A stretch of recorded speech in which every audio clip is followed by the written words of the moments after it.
Tento rozpočet zahŕňa,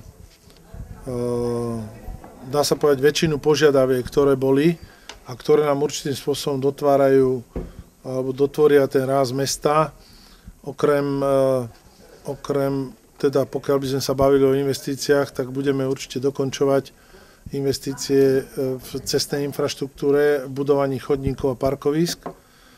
Sú tam zahrnuté údržby, dá sa povedať, prakticky všetkých cintorínov v meste Nitra, kde by sme teda chceli doriešiť či fasády, či malovky, či rekonštrukcie brán, oplotení, možno nejakých odstavných plôch, otázka maloviek. Toto sú všetko veci, ktoré máme v zámere, možná ozvučenia, pokiaľ by boli niekde v zlom stave technickom. Takže urobíme všetko preto, aby sme skultúrnili tieto priestory. Pomerne značná časť prostriedkov je venovaná na projekt, ktorý pôvodne mal byť platený z Európskej únie, to je revitalizácia Pároviec.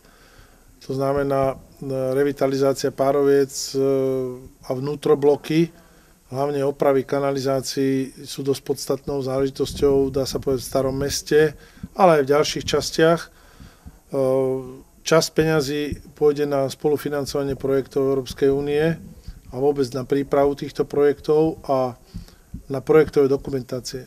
Takže chceme vytvoriť priestor, aby sme aj ďalší rok mali pripravené zámery. No a dá sa povedať, že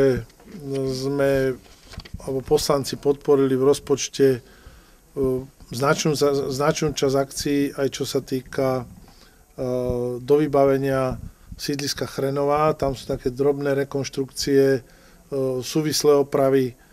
No a v mestskej časti Krškany je to otázka kanalizácie na Záborskej ulici. Tie kanalizácie samozrejme budeme sa snažiť budovať.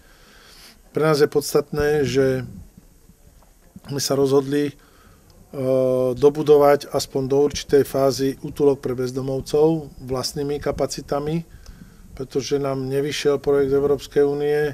Verím tomu, že to dobudujeme. No a 300 000. A ako predstavujú? Bude znížený teda asi? No zrejme nepostavíme 4 poschodia, možno 2, možno 3 podľa toho, ako sa nám to podarí. Máme totiž to v zámere a to ste si určite všimli a sme tu o tom hovorili, že posilňujeme činnosť záhradníckeho strediska na mestských službách a vytvárame vlastnú stavebnú firmu.